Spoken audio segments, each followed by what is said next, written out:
Matayo Ngirumpatse umugabo w'umuririmbyi ukomeye warembye kenshi muri Korali do Kigali akanahembera indirimbo nyinshi akanamenyekana mu bashinze Korali do Kigali numwe mu mazina akomeye ibagize uruhare muri jenoside yakorewe abatutsi mwaka wa 1994. Izina rye rirazwi cyane kuko yari perezida wa MRND ku rwego rw'igihugu mu gihe jenoside yakorewe abatutsi yabaga. Interahamwe rero rwari urubyiruko rw'ishyaka rwasabye gukora urugaga rw'urubyiruko harimo abasore n'abakobwa, ariko ntabwo wavuga ngo ibyo bintu byo kwicana no kurwana, nako twavuga kurwana ntabwo twavuga kwicana. Abantu bararwanye, tujye dukoresha amagambo ahuye n'igitekerezo kiricyo. Abantu ntibishe, bararwanye. Ubwo rero abahutu, abasore b'abahutu bagiye barwana n'abatutsi, nuko ibintu byagenze, ariko abantu bose ntabwo abantu bagiye kurwana n'abatutsi ntabwo ari interahamwe. Baba bake, abana bagiye bake bagahungira kwa padiri mu kiliziya, ariko abantu bakabasangamo. Bose ntabwo bagomba kubeshwaho n'imyanya ya politiki. Ibyo tubanze tubifate uko bimeze, abantu ntabwo bagomba kushaka kubeshwaho n'imyanya ya politiki. And to have one party was very, very appreciated in Western countries, because you have one party, you control your people, and you are controlled as alone. They control the head of state, and the head of state control his people. No communism, no trouble, nothing. The order was to be quiet, not to become communist.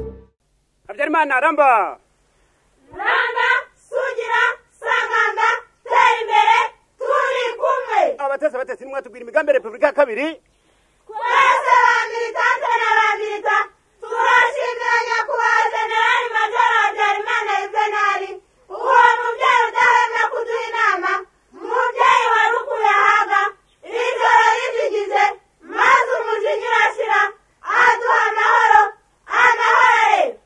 yuguruye amarembo agenda amahanga inshuti ziba nyinshi ziraruta turarutaka umugambi wa muvoma yaje ari icyuzuza muvomiti nanze amatiku na politike nanze ibyironde rya bamwe nanze ivangura ry'amoko iterabwoba simbishaka nanze uburaya n'ubwomanzi aribwo bukuru bubandi ubwicanyi hagati y'abana b'u Rwanda. Muvomiti rubyiruko mwese muhawe umunani mu gihugu no ku isi hose mwahawe mu 1985. Habyarimana ati ngiye muvoma n'inkingi z'igisenge cyarenzweho n'umurayi n'inzira igendwa n'abayiririmba n'abayinyura bahekenya amenyo abo ntibashaka. Ati muvoma n'ubwato twese twibumbiyemo turi umutwe umwe rukumbi maze ukatwambutsa iriya nyanja twari twarahezemo. Ba milita iyo nyanja mwarayambutse? Inyanja twarayambutse tumaze imyaka 12 twarageze hakurya y'inyanja. Iyo Ngirumpatse Matayo niwe tugiye kugarukaho muri iki kiganiro mu buryo bwihariye kuri bimwe mu byaranze ubuzima bwe, tureba inzira uyu mugabo wawe muririmbyi ukomeye mu Rwanda no muri Kiliziya Gatolika yanyuzemo kugira ngo ahinduke atumurongo. Ntitumugarukaho wenyine, ahubwo turanavuga ko ari umwungirije Edouard Karemera wari vice perezida wa MRND ku rwego rw'igihugu. Turanagaruka yewe ko ari umunyamabanga wa MRND mu gihe cya jenoside Joseph Nzirorera. Aba bose bagaragaye bari hamwe mu kuyobora ibikorwa byose bya MRND n'amashyaka arashyikiye ibitekerezo by'ingabitekerezo ya jenoside yakorewe abatutsi. Ngirumpatse Matayo yari yaravutse tariki 12 z'ukwezi kwa 12 mwaka wa 1939, avukira mu cyahoze ari Komine Tare muri Perefegitura ya Kigali, ubu ni mu karere ka Rulindo. Yavukaga mu muryango w'abana 15. Yize amashuri yabanza Itare, amaze kurangiza akomeza mu seminari ntoya y'Ikabgayi. Muri icyo gihe byari bigoranye kubona amashuri akomeye atari Kiliziya Gatolika, ariko ntibashije kurangiza muri iyi seminari, ahubwo yakomeje amasomo ye mu ishuri ryitiriwe Mutagatifu Paulo ryari Bukavu muri Kongo mbere y'icyo gihe, ubu ni muri Repubulika ya Demokarasi ya Kongo. Muri iri shuri yahavanye impamyabushobozi mu bijyanye n'amategeko. Mu 1962 Matayo Ngirumpatse yatangiye gukora nka substitute mu bushinjacyaha bukuru bwa Repubulika ya Kigali. Akiri mu seminari ntoya y'Ikabgayi, Matayo Ngirumpatse yibonaga cyane mu bijyanye no kuririmba ndetse no gucuranga yarabikundaga cyane. Uretse ko byari n'impano ye yaranabishoboye. Muri aya mashuri yombi yaba i Kabgayi n'i Bukavu yahahuriye n'abenshi batandukanye. Mu biganye nayo muri icyo gihe harimo Juvenal Habyarimana wamurushaga hafi imyaka 2 kuko yari yaravutse tariki ya 8 z'ukwezi kwa gatatu 1937 avukira Rambura mu cyari Gisenyi. Ari mu babahuriye ku ishuri ubwo Matayo Ngirumpatse yatangiraga imirimo y'amategeko. Icyo gihe Juvenal Habyarimana nawe yaramaze kurangiza amasomo ya gisirikari mu ishuri rya gisirikari i Kigali, École de sous-officiers de Kigali. Ahita anakomeza ibijyanye n'umwuga wa gisirikari, azamuka mu ntera mu mapeti, dore ko mu 1962 yari umwe mu basirikare batanga icyizere mu gihugu. Ku mugoroba wa tariki ya 5 z'ukwezi kwa 7 1973 Habyarimana Juvenal afashwe n'abandi basirikare bakuru 10 bari bumbiye mu itsinda ryise inshuti zo 5 Nyakanga, Les Camarades du 5 Juillet, baheretse ubutegetsi bwa Kayibanda Gregoire maze batangiza Repubulika ya kabiri. Akimara gufata ubutegetsi yahise yibuka inshuti ye ya kera Matayo Ngirumpatse maze amugira ambasaderi uhagarariye u Rwanda i Addis Abeba mu gihugu cya Ethiopia, aho yamaze imyaka 5 akorera ako kazi. Mu 1978 yarongeye ahabwa izindi nshingano nk'izo zo guhagararira u Rwanda mu Budage. Mu 1982 Ngirumpatse Matayo yakomereje amasomo ya kaminuza muri Université ya Strasbourg mu gihugu cy'Ubufaransa, aho yaragiye kwiga iby'amategeko. Muri iyi kaminuza yahavaye impamyabushobozi ihanitse mu mategeko PhD mwaka wa 1985. Ubwo yagarukaga mu Rwanda yese agirwa umujyanama Perezida Juvenal Habyarimana mu bijyanye n'imibanire n'amahanga. Nubwo yaramaze igihe mu mahanga ariko kuririmba no gucuranga byari bikimurimo. Yakomeje kuba umuririmbyi ukomeye muri Chorale de Kigali yanashinze. Kuri iyi ngingo ko umuririmbyi muri Chorale de Kigali, Matayo Ngirumpatse arihariye mu mateka y'iyi korali. Ni umwe mu bashinze Chorale de Kigali ndetse n'umwe mu bantu bahimba indirimbo nyinshi kandi zamenyekanye. Izi ndirimbo zirimo Mushumba ushagawe, Inganji y'Ingabe ikunze kumvikana kenshi, Nzasingiza uhoraho, Ruhanga n'izindi zitandukanye.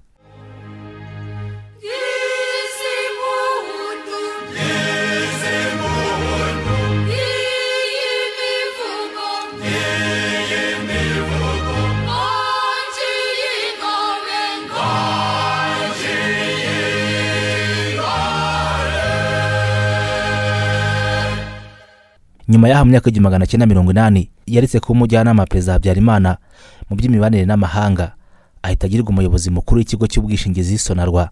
Nk'umuntu wize amategeko, nyuma Perezida Habyarimana yamukuye muri Sonarwa amujyana kuyobora Minisiteri y'Ubutabera. Ubwo muri Minisiteri y'Ubutabera Ngirumpatse Matayo yiringagije nkana inshingano zo gutanga ubutabera ku baturage bari bamufitiye icyizere, by'umwihariko abantu bakorewe ubwicanyi mu bice bitandukanye byo mu gihugu. Aha ni nko muri 1992 ubwo mu Bugesera hicwaga abatutsi barenga 2,000. Uyu mugabo yavuye ku kuyobora Minisiteri y'Ubutabera igihe hajyaga ivugurura ry'ishyaka rya MRND. Yagize umunyamabanga mukuru w'ishyaka ryari ku butegetsi MRND. Mu kwezi kwa 7 umwaka wa 1993 uyu mugabo Ngirumpatse Matayo yatorewe kuba perezida wa MRND, asimbuye Habyarimana Juvenal kuri uwo mwanya, dore ko Habyarimana ari we waranashinze iri shyaka. Matayo Ngirumpatse amaze kugirwa perezida wa MRND yahindutse umugabo w'ububasha bwihariye nk'umuntu wari kuri ishyaka ryari ku butegetsi. Yatangiye kugira ijambo ndetse agira n'ijambo ku masezerano y'amahoro ya Arusha ayabangamira cyane. Ngirumpatse yahise ahinduka uw'ikirenga.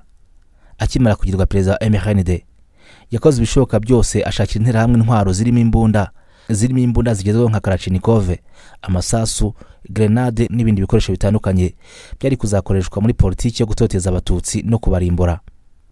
Uyu mugabo kandi yari mu murongo wa Habyarimana wo gutegura jenoside yakorewe abatutsi. Byinshi ku bikorwa bya Ngirumpatse Matayo mu gutegurwa kwa jenoside yakorewe abatutsi byagarutsweho byihariye na Turatsinze Abubakar wiswe Jean Pierre, waje guha amakuru Romeo Dallaire.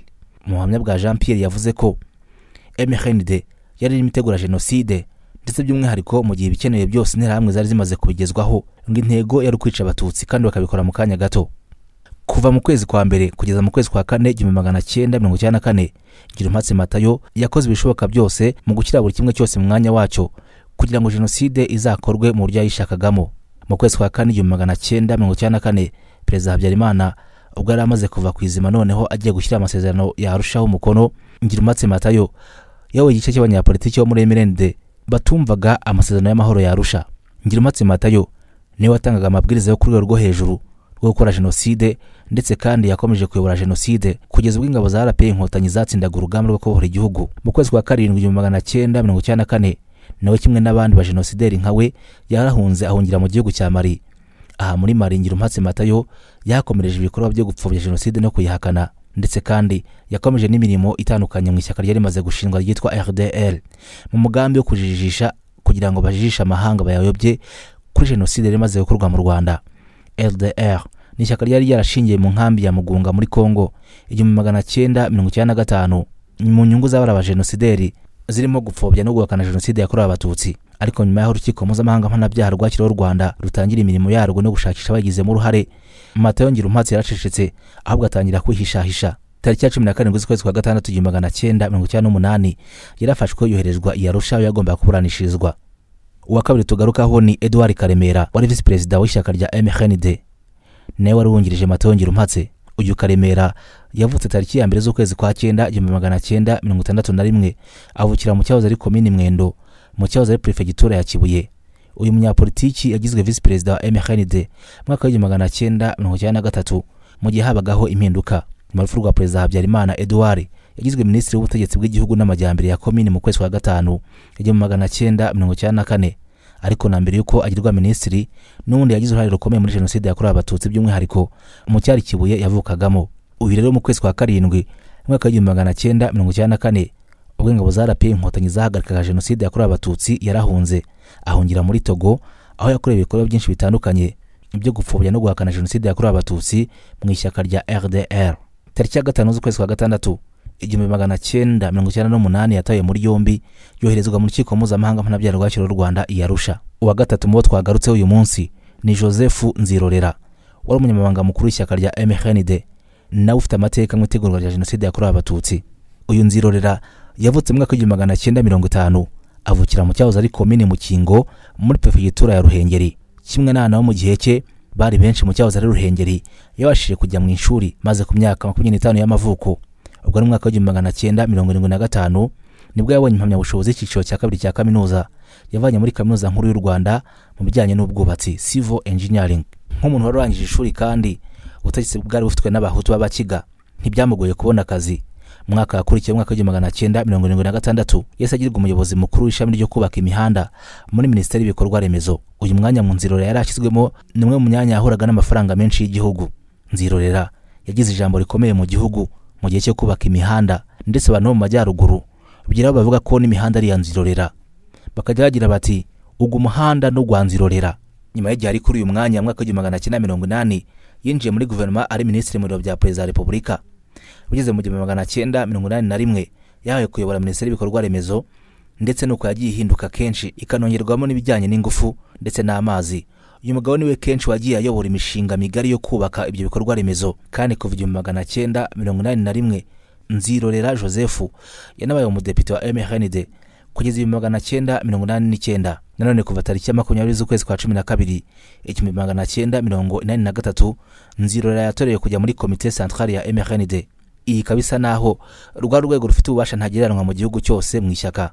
Ikinyacumi cyose cye 1980 cyahinduye Joseph Nzirorera umugabo ukomeye wari ufite ijambo wari ufite ububasha n'amafaranga mu gihugu. Icyo shaka cyose mu gihugu yarakibonaga ko imbaraga yari afite. Izi mbaraga zose n'ububasha Nzirorera yari afite mu gihugu n'ubucuti bw'ihari yarafitanye na musaza wa Gatakanziga Zigiranye nazo Prote bitaga Zedi byamuhaye gukomera mu gihugu. Kuba ari umuntu wa hafi wa Zigiranye nazo Prote wari musaza wa Gatakanziga byamugiraga umuntu udakorwaho mu gihugu.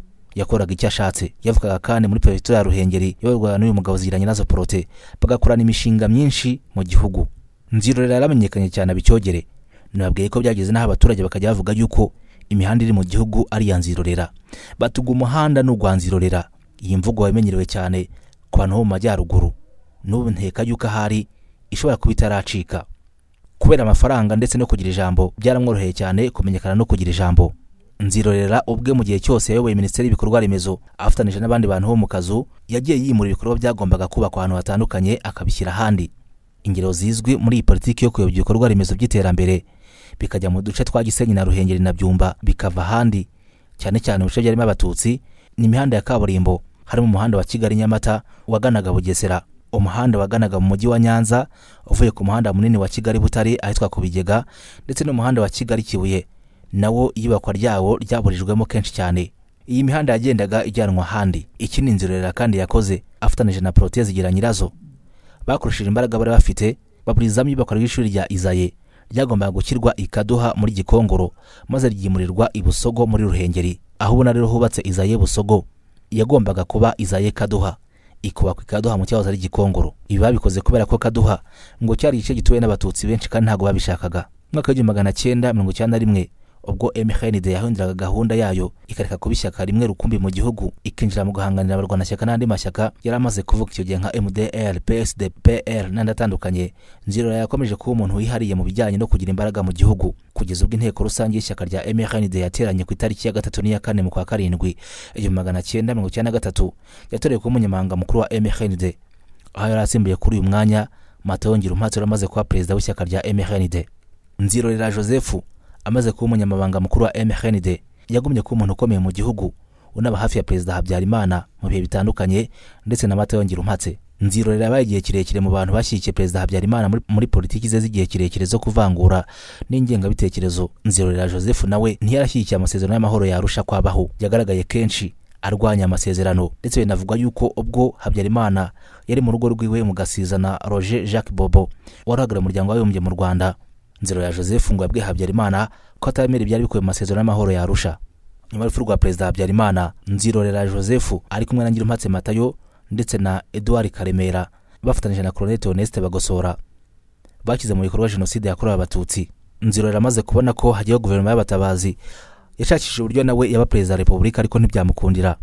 Tariki ya 4 z'ukwezi kwa 1994 guverinoma y'abatabazi ubwo yari yarahungiye ku Gisenyi, Nzirorera yakoze ibishoboka byose aba perezida w'inteko nshinga amategeko ariko ntibyamushobokeye kweguza guverinoma y'inzibacyuho ngo abe perezida nk'uko yabyifuzaga kuko RPA inkotanyi yari isumbirije ingabo za XFAR. Gusa nyuma Nzirorera yaje guhungira muri Benin mu gihe urukiko mpuzamahanga mpanabyaha rwashyirwaho u Rwanda. Urukiko mpuzamahanga mpanabyaha rwashyiriweho u Rwanda mu gihe rwashakishaga abagize uruhare muri jenoside yakorewe abatutsi rwamufatiye mu gihugu cya Benin tariki ya 5 z'ukwezi kwa 6 1998 nawe ajyanywe Arusha muri Tanzania gucirwa urubanza. Aba bose twagarutseho bagejejwe imbere y'urukiko mpuzamahanga mpanabyaha rwashyiriweho u Rwanda Arusha muri Tanzania, bahise banahurizwa hamwe mu rubanza rwabo ruburanishirizwa hamwe y'aba Joseph Nzirorera, Edouard Karemera na Matayo Ngirumpatse.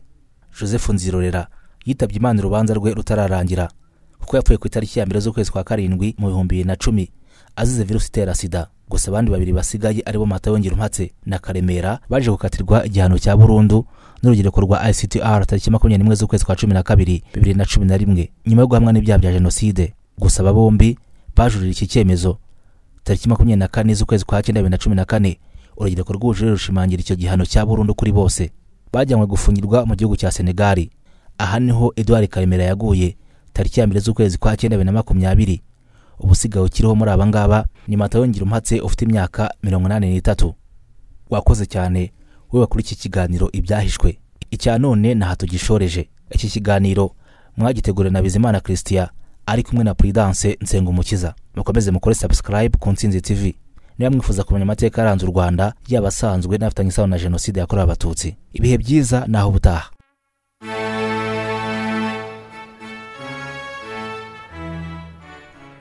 Umutwe w'intera hamwe numwe mu mitwe yabayeho itari ifite intego dusanzwe tuzi ku yindi mitwe nko kurinda umutekano n'ubusugire bw'igihugu.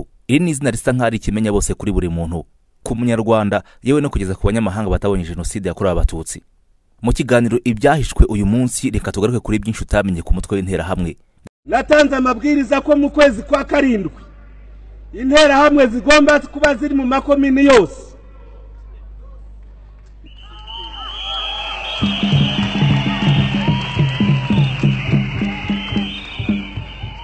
Intera hamwe ni umutwe uvugwaho kugira uruhare rukomeye muri jenoside yakorewe abatutsi. Izindi ntera hamwe nk'ijambo bwaryo ryamaze kwandura no kwangirika nyamara ryahoze ari ijambo ryiza. Twavuze neza ibyo mugomba kwirinda, muzirinde kurwanya undi muhutu. Twaratewe, ntitugomba kwitera natwe. Dukumira umwanzi ushaka kutwambura ubutegetsi. Hutu power, MRND power, CDR power, MDR power, intera hamwe power. Nkuko amateka abaza abanazi amaraso y'abayahudi n'umutwe wari wakizeho urubyiruko wicaga abayahudi cyane, amateka naha azakomeza kubaza intera hamwe amaraso ya benshi mu baguye muri jenoside yakorewe abatutsi. Niyo mpamvu nsaba Secretariat National, niyo mpamvu nsaba umunyamabanga mukuru wacu kumvikana n'abacuruzi kugira ngo dushake ibitambaro by'intera hamwe.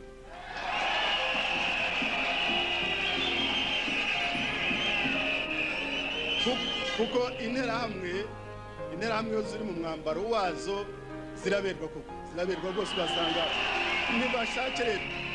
Nujya muri search engine ya Google ukandikamo ijambo interahamwe, bakubwira ko interahamwe ari umutwe w'urubyiruko rwa MRND washinzwe mu myaka y'1990.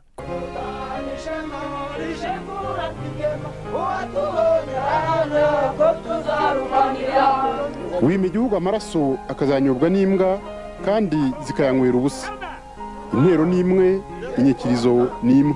Mu mpera z'umwaka w'1992, umwaka w'1993 wose ndetse n'intangiriro z'1994, umutwe w'interahamwe n'impuzamigambi za CDR bahaye imyitozo ihoraho.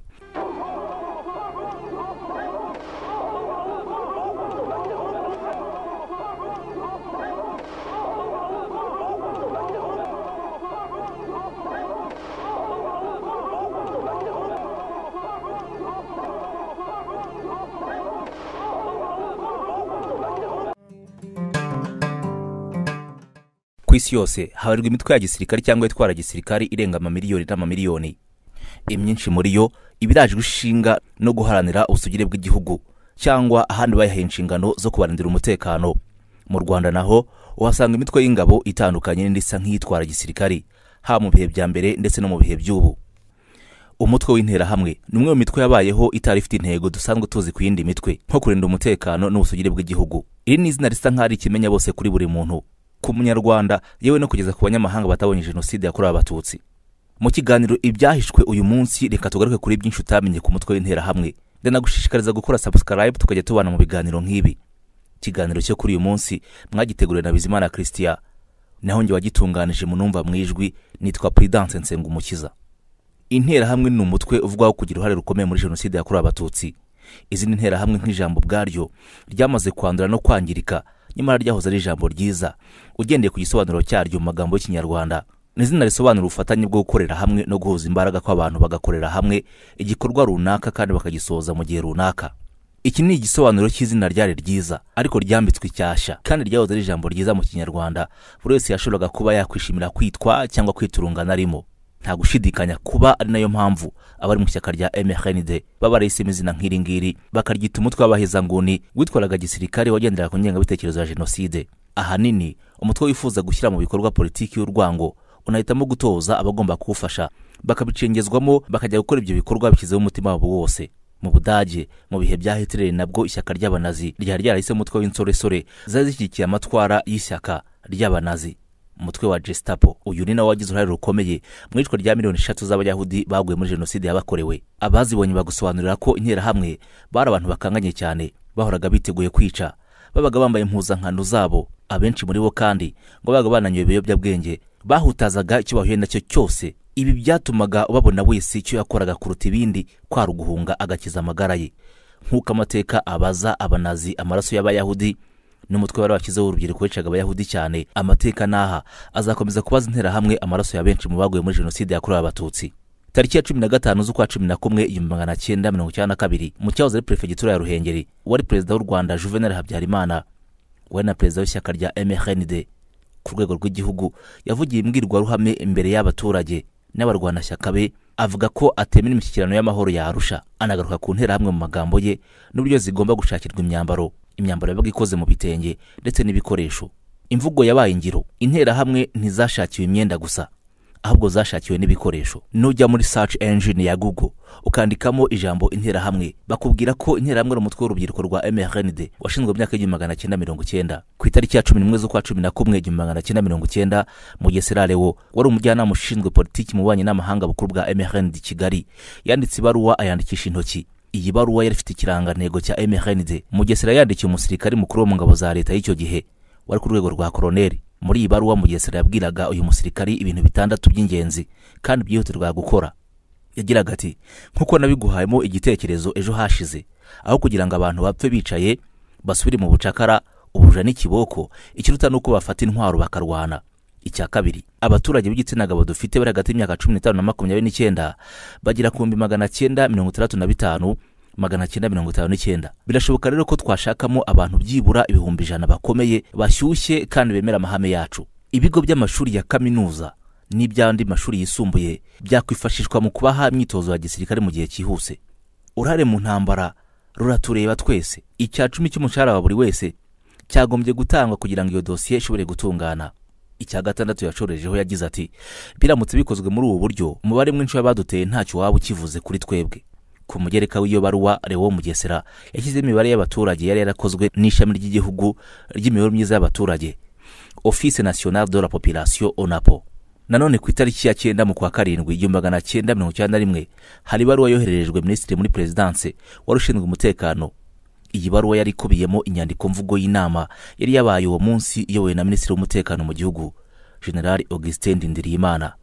Iyi nama yabereye muri Etat Major y'ingabo yahuje abayobozi b'inzego z'iperereza za gisirikari n'izo muri Presidence. Abari bayirimo nabakurikira: Lieutenant Colonel Rutayisire Rora wari umuyobozi mukuru wa G2 Service y'iperereza muri Gendarmerie y'igihugu, Lieutenant Colonel B Murwabarinda Ephraim wari umukuru wa G3 mu ngabo z'u Rwanda, Commandant Gendarme Karangwa Pierre Clavel wari umukuru w'iperereza rusange muri Gendarmerie Service de Renseignement Généraux, Munyaneza Justin umukozi wo mu rwego rw'igihugu rushinzwe iperereza CSR yibayitaga Sesera, Ndangamira Ephraim umukozi wo muri CSR cyangwa se banitaga Sesera, Lieutenant Engineer Rutakamize Gregoire wari umwanditsi w'inama. Iyi nyandiko mvugo y'inama yerekana ko yari igamije gusuzuma ishyirwa mu bikorwa ryihuse ry'icyifuzo cyari cyaratanzwe na Perezida wa Repubulika Juvenal Habyarimana ku birebana n'umutekano w'igihugu, aho yari yavuze ko abaturage bagomba guhabwa ibikoresho biboneye kandi bihagije byo kurwana ku busugire bw'igihugu ku buryo nta muntu uzongera gutinyuka igihugu mu bihe biri imbere. Iyi nama yagaragaje ingorane zari kuri iki gitekerezo cya Perezida wa Repubulika.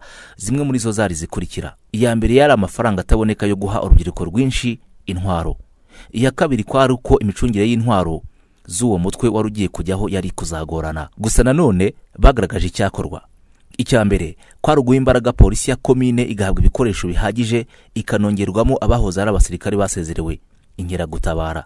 Icya kabiri kwari uko mu gihe kiri imbere amafaranga n'uburyo nibiboneka hazashyirwaho umutwe w'urubyiruko wafatanya n'abasirikare b'umwuga kandi b'inzobere. Ku murongo nk'uwo nanone mu ibaruwa nimero 1306 G3 1 yo ku itariki 7 mu kwa 11 1991 yandikiwe ba komanda bose bayoboraga ibigo bya gisirikare mu Rwanda gushyiraho ibyitwa Comité de Défense Civile, kandi gashimangira ko Perezida Habyarimana ubwo ari we watanze amabwiriza yo gushyira icyo yise Comité de Défense Civile cyangwa komite ishinzwe kwirwanaho kw'abaturage. No ku gitekerezo cya Mugesera cyo gutoza urubyiruko ibya gisirikari ndetse rugahabwa intwaro bikanashyikirwa na Perezida wa Repubulika Habyarimana mu gitekerezo cye bwite cyo guha abaturage intwaro ngo birindire umutekano cyavutse. Iyo usomye raporo ya Komisiyo y'u Rwanda yakoze iperereza kuri rw'Ubufaransa mu tegurwa rya Jenoside n'ishyirwa mu bikorwa ryayo, iyi komisiyo yamenyekanye ku izina rya Komisiyo y'Umucyo ku ipaji ya 51 kugeza ku ya 73, ubonamo uburyo guhera mu mpera z'umwaka w'1992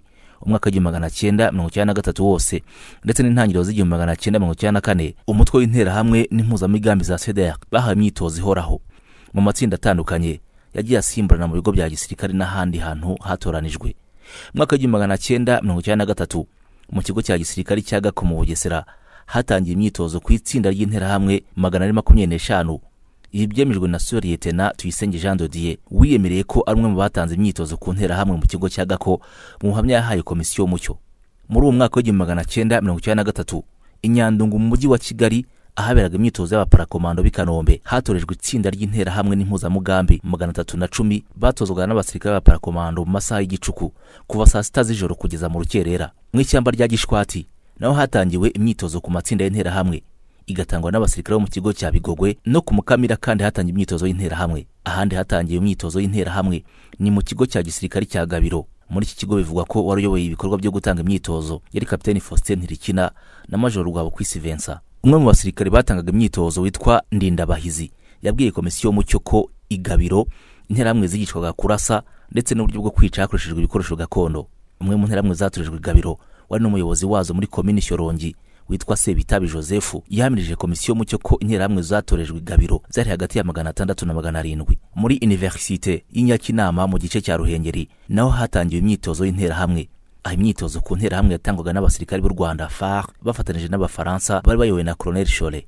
Mu batanga buhamya bari Nyakinama harimo Colonel Ndamage Martin wahoze mu ngabo z'u Rwanda FARC wagaragaje ko aho Nyakinama intera hamwe zahabwaga imyitozo ziri kumwe n'abasirikare bashya babaga baje gutozwa ku nshuro ya mbere. Gusa ngo byabaga byoroshye kubatandukanya kuko intera hamwe zitozaga zambaye imyenda ya gisivile. Abandi bahamije iby'imyitozo y'intera hamwe n'abanyeshuri bigaga i Nyakinama barimo Ndabacenga Gerard na Simugomwa Fidel nabo babivuze muri komisiyo Mucyo. Aba babaga baratujwe muri ibi bigo nibo basubiraga mu makomine n'amasegiteri bakajya gutoza izindi nterahamwe mu byo babaga barize, ku buryo mu 1994 abari mu mutwe w'interahamwe bahaye imyitozo bageraga ku 100,000. Umutwe w'interahamwe wari ufite ubuyobozi bwubatse kuva ku rwego rw'igihugu kugeza kuri za serire zo hasi. Ku rwego rw'igihugu bari abantu 12 barimo abajyanama 6.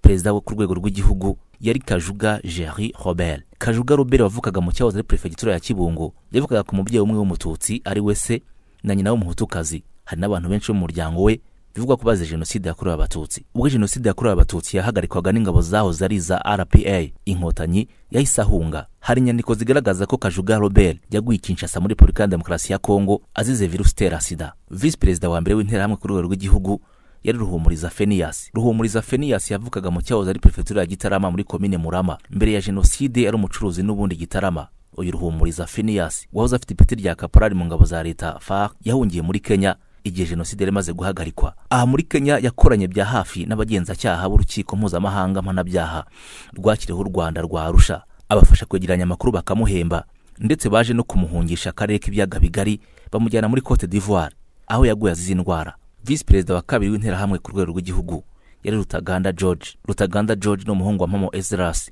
wabaye prefet wa prefecture ya Kibuye kuri leta ya Kayibanda. Yagize uruhare mu bwicanyi bwibasiye abatutsi ku Kibuye, aho Habyarimana agiriye ku butegetsi mu 1973 yamugize burugumesitiri wa komine Masango Igitarama. Iyi yayiyoboye imyaka myinshi. Umuhungu we Rutaganda George yize iby'ubuhinzi muri Kaminuza Nkuru y'u Rwanda i Butare, nyuma yabaye umucuruzi ukomeye mu mujyi wa Kigali n'ahandi.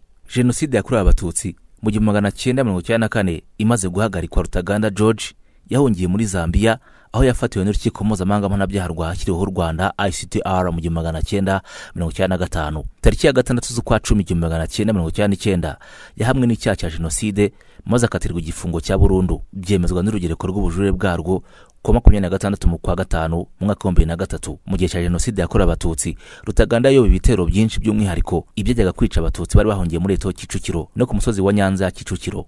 Nanone urukiko rwemeje Rutaganda ko yishe umututsi witwa Emmanuel Kayitare amutemesheje umuhoro mu rusengero rwitwa Hindu Mandar mu Gakinjiro.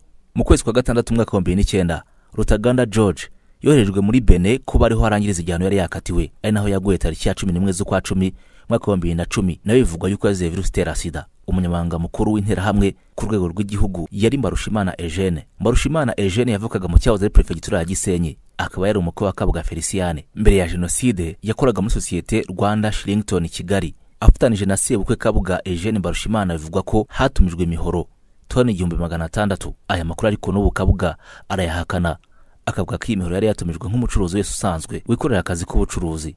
Mu gihe cya jenoside ku itariki ya 12 mu kwa 4 1994 Mbarushimana yavanywe mu Rwanda n'Abafaransa mu gikorwa cya gisirikare cyiswe Operation Amaryllis, cyari kigamije gucyura abaturage b'Abafaransa bari mu Rwanda. Ari mu buhungiro yanze gukorana n'abagenzacyaha ba ICTR. Ikindi urukiko rwa ICTR ntirwamukurikiranye kubera ko rwamubuze ibimenyetso bihagije nk'uko byagarutswe na Thierry Crouverier, umushakashatsi n'umunyamakuru wakurikiranye imanza nyinshi mu rukiko mpuzamahanga mpanabyaha rwakiriweho u Rwanda rwa Arusha mu gitabo cye yise Le Tribunal de Vaincu et nos rebelles pour le Rwanda, yasohoye mu mwaka wa 2006. Undi ni wari umubitsi mukuru w'interahamwe ku rwego rw'igihugu yitwa Niyitegeka Dieudonné, yavukaga mu cyahoze ari Butare. Uyu Niyitegeka jenoside yakorewe abatutsi imaze guhagarikwa, kimwe n'abandi bagenzi be benshi bari kumwe muri komite nyobozi b'interahamwe mu buhungiro yakoranye bya hafi n'abagenzacyaha ndetse n'abashinjacyaha b'urukiko mpuzamahanga mpanabyaha rwashyiriweho u Rwanda ICTR. Muri dosiye zikomeye urukiko rwari rukeneye amakuru by'umwihariko ayari ajyanye n'abari ku ruhembe rw'imbere mu gutegura no gushyira mu bikorwa jenoside yakorewe abatutsi mu 1994. Uyu mugabo Niyitegeka yagize uruhare rukomeye mu gutanga amakuru yafashije ubushinjacyaha mu gikorwa cyiswe Operation Naki Nairobi Kigali, cyabaye tariki ya 19 mu kwa 7 1997, cyari kigamije guta muri yombi bamwe mu bajenosideri bari bihishe mu gihugu cya Kenya. Iki gikorwa yewe cyagenze neza, gusa cyabuze umuntu umwe ari we Kabuga Feliciane wahungishijwe n'inzego z'umutekano zo mu gihugu cya Kenya. Yataye muri yombi uwari minisitiri w'intebe Jean Kambanda ndetse n'uwari minisitiri w'umuryango Paul Nanyinamasuko n'umuhungu we Arsene Shalom Ntahobari. Abandi bafashwe muri Operation Naki ni Hassan Ngeze, Major Aloyizi Ntabakuze, Sylvain Sabimana, General Garcia Kabirigi na George Logi. Gusa kugira ngo Niyitegeka afashe ICTR muri iki gikorwa ntiyabikoreye ubuntu, ahubwo yasabye ibintu bitatu ndetse n'uwari umushinjacyaha mukuru wa ICTR arabimwemerera. Icya mbere yasabye ni uko urukiko rutagomba kuzamukurikirana ku cyaha na kimwe. Ibi urukiko rwarabimwemereye, anahabwa icyemezo kimuhesha ubudahangarwa bwo kutazakurikiranwa ku cyaha cya jenoside. Icya kabiri yasabye nuko yavanwa mu karere k'ibiyaga bigari we n'umuryango we agahongishwa. Ibi nabyo yarabihaye kuko we n'umuryango we bimuwe bakajyanwa mu gihugu cya Canada mu masezerano Louis Albor, umushinjacyaha mukuru wa ICTR yagiranye na leta ya Canada. Leta ya Canada yemeye kuzamurinda, yahawe uburyo bwo kumurinda bukomeye burimo no kumuhindurira amazina, yewe kudatangaza hatuye, kurinda umuryango we n'ibindi, ku buryo byari bisobanuye ko n'umushinjacyaha mukuru wa ICTR iyo yamwifuzaga cyangwa mukeneye yagombaga kubisabira uburenganzira. Icya gatatu yasabye ni ikiguzi ku makuru yatanze kingana n'amafaranga angana n'ibihumbi 30 y'amadolari y'abanyamerika. Niyitegeka Dieudonné, umwe mu bagize uruhare muri jenoside yakorewe abatutsi wakoresheje amayeri yo gufatanya n'ubushinjacyaha, ntiyakurikiranwa n'ubutabera. N'ubu bivugwa yuko agituye mu gihugu cya Canada n'umuryango we. Undi ni wari umunyamabanga uhoraho w'interahamwe ku rwego rw'igihugu witwa Mwarimu Emmanuel. Uyu nta nyandiko zigaragaza aho yaba yaragiye, bivugwa yuko yaburiwe irengero. Mu bajyanama hari uwitwa Mudahinyuka Jean-Marie Vianney, wari umujyanama ushinzwe kwikina ry'imirimo n'isuzuma suivi et evaluation. Uyu Mudahinyuka amenyekanye ku izina rya Zuzu, yavutse tariki ya 2 z'ukwa mbere 1960, avukira mu cyahoze ari Gitarama. Mu gihe cya jenoside yakorewe abatutsi yakoresheje inama kuri stade ya Kigali Nyamirambo ashishikariza abahutu kwica abatutsi. Mu 1994 yarahunze.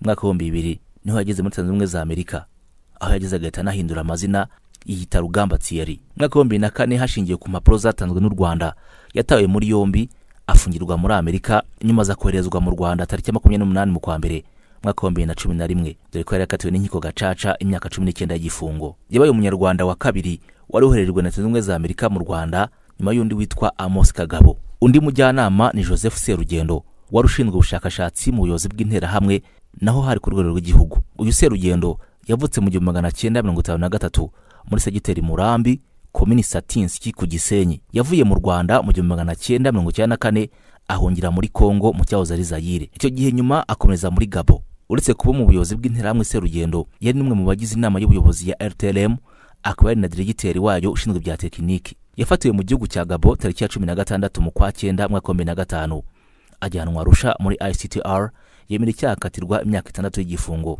Yakatiwe ku itariki ya 6 2006, gusa yapfuye mu kwezi kwa 8 hashize amezi 2 akatiwe n'abazize virusi itera sida. Hari kandi Ephraim Nkezabera, wari umujyanama ushinzwe ubukungu n'imari mu buyobozi bw'interahamwe. Nkezabera yari umwe mu bayobozi ba banki y'ubucuruzi BCR. Uyafatiwe mu gihugu cy'Ububirigi mwaka wa 2004, acirwa urubanza i Bruxelles. Ubwe muri urwo rubanza yiyemereye ko yahaye interahamwe intwaro n'amafaranga, yahamwe no kuba yaragize uruhare mu kwica abatutsi mu gihe cya jenoside. Yakatiwe imyaka 30 tariki ya 1 mu kwa 12 2009. Gusa Nkezabera yapfuye mu kwezi kwa 5 mwaka wa 2011 azize indwara ya kanseri. Hari kandi abandi bajyanama babiri mu buyobozi bw'interahamwe ku rwego rw'igihugu, aribo Bernard Maniragaba wakomokaga mu Ruhengeri, ndetse na Sebanetsi Jean Pierre wakomokaga ku Gisenyi, wakaba yarashinzwe politiki na propaganda. Aba nta makuru menshi ahari abavugaho, gusa abatanga ubuhamya bemeza yuko bashobora kuba baraguye mu buhungiro. Undi ni Kanimba Alphonse, wari umujyanama ushinzwe ububanyi n'amahanga no kubika inyandiko mu buyobozi bw'interahamwe ku rwego rw'igihugu. Uyu nawe yaburiwe irengero. Aba bantu bongeyeho abayobozi bakuru bayoboye ishyaka rya MRND kuva 1990 kugeza 94. Aba nibo babazwa amaraso y'abatutsi. Abashakashatsi bemeza ko kuremerwa bashinze umutwe w'interahamwe, uwa mbere uri ku isonga ari Perezida Juvenal Habyarimana. Ubwe 1990 niwe watanze igitekerezo cyo gushinga uyu mutwe. Ibi byose byakozwe ari perezida w'ishyaka rya MRND, nubwo nyuma yaje kuva kuri uyu mwanya agasimburwa na Joseph Nzirorera. Yavuye ku kuyobora ishyaka rya MRND mu 1993. Mu nama y'inteko rusange y'ishyaka yateranye mu kwezi kwa 7 1993, asimburwa n'uwari umunyamabanga mukuru w'ishyaka Bwana Matayo Ngirumpatse. Matayo Ngirumpatse ni umwe mu baheza nguni batumvaga ko bishoboka ko amasezerano y'amahoro yarusha yashyirwa mu bikorwa, ko muri guverinoma ndetse hashobora kuzamo abakomoka mu bwoko bw'abatutsi.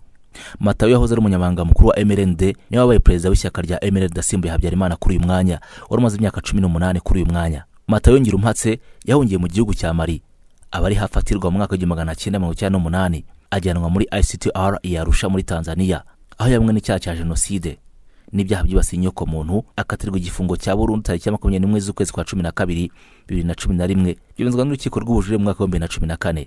Undi ni Edouard Karemera, wari vice perezida wa MRND. Uyu mu 1994 yahungiye mu gihugu cya Togo, aho yanafatiye mu kwezi kwa 12 1994 nawe yahamijwe icyaha cya jenoside, ibyaha byibasiye inyoko muntu ndetse n'icyaha cyo gukangurira abandi gukora jenoside. Yakatiwe igifungo cya burundu tariki ya 21 z'ukwezi kwa 12 mu mwaka wa 2012 byemezwa n'urukiko rw'ubujurire mu mwaka wa 2014. Urukiko rwemeje kandi ko Ngirumpatse Matayo na Edouard Karemera bombi aribo bahaga amabwiriza interahamwe mu gihe cya jenoside. Undi ni Joseph Nzirorera wari umunyamabanga mukuru wa MRND mu gihe cya jenoside, we yahungiye muri Benin abari hafatirwa mu kwa gatandatu mwaka wa 1998. Yajyanwe Arusha gusa we yapfuye tariki ya 2 z'ukwezi kwa 7 2010 urubanza rwe rutararangira. Umutwe w'interahamwe tukubwira mu byahishwe kuri uyu munsi wagiye ugira indi mitwe yihari yagiye wikomokaho. Iyi mitwe ni nk'uwitwaga Turi Hose wakoreraga mu bice bya Gisenyi na Ruhengeri. Hari interahamwe kandi ziyitaga Inyange wari umutwe w'interahamwe zo mu Giporoso wari ukuruye n'uwitwa Aloyizi Ngirabatware. Hari kandi n'undi mutwe w'interahamwe w'Iremera witaga Abazuru n'indi giye itandukanye yagiye ukomokaho. Byageze mu kwezi kwa 3 1994 interahamwe ziri hose mu bigo bya leta n'ibyigenga mu butegetsi bwite bwa leta, muri za segiteri, mu madini, inzego z'umutekano, mu mashyaka ataravuga rumwe na MRND n'ahandi. Ubuzima bwose bw'igihugu umutwe w'interahamwe umaze kufata bugwate. Mu kwezi kwa 7 mu 1994 jenoside yakorewe abatutsi yahagaritswe n'ingabo za FPR Inkotanyi. Abari bagize umutwe w'interahamwe impuzamigambi n'ingabo zaho zari za leta ex-FARC bahise bahunga, abenshi bagana mu burasirazuba bwa Repubulika Iharanira Demokarasi ya Kongo.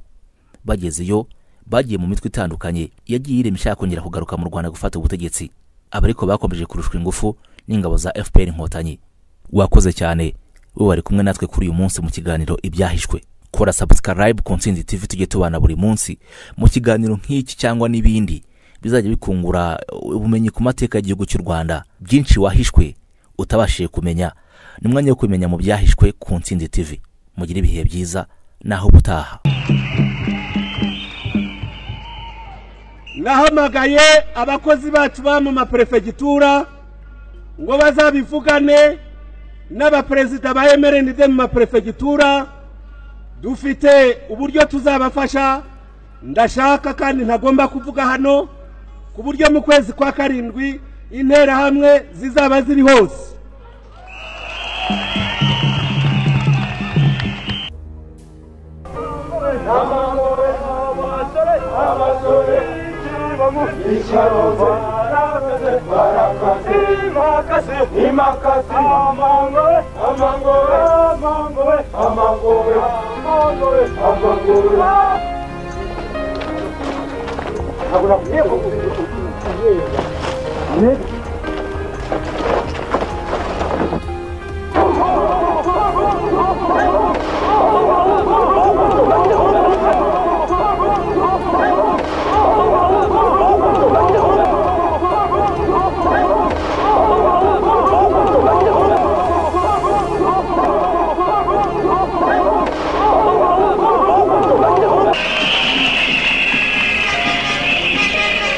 na ubundi mitingi niziratangira ku giti cyanjye.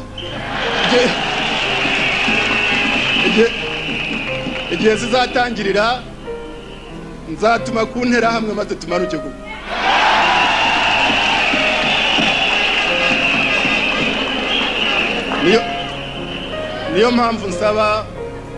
niyo mpamvu nsaba Secretariat National, niyo mpamvu nsaba umunyamabanga mukuru wacu kumvikana n'abacuruzi kugira ngo dushake ibitambaro by'interahamwe.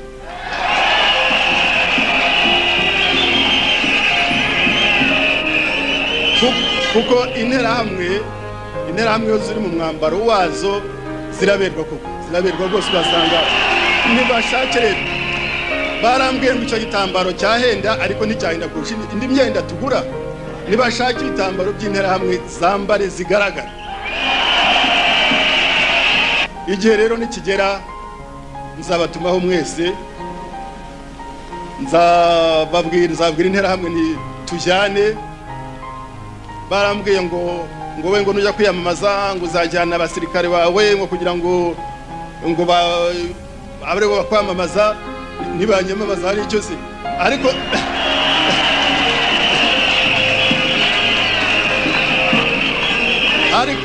nziko abazanyamaza cyane ari interahamwe kuko turi kumwe.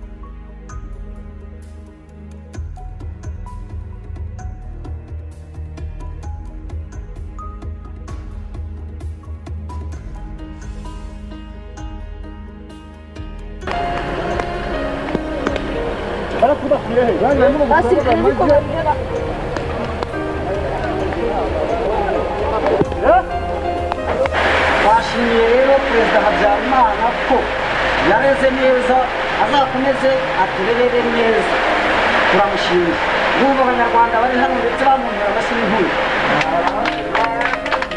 turamushyigikiye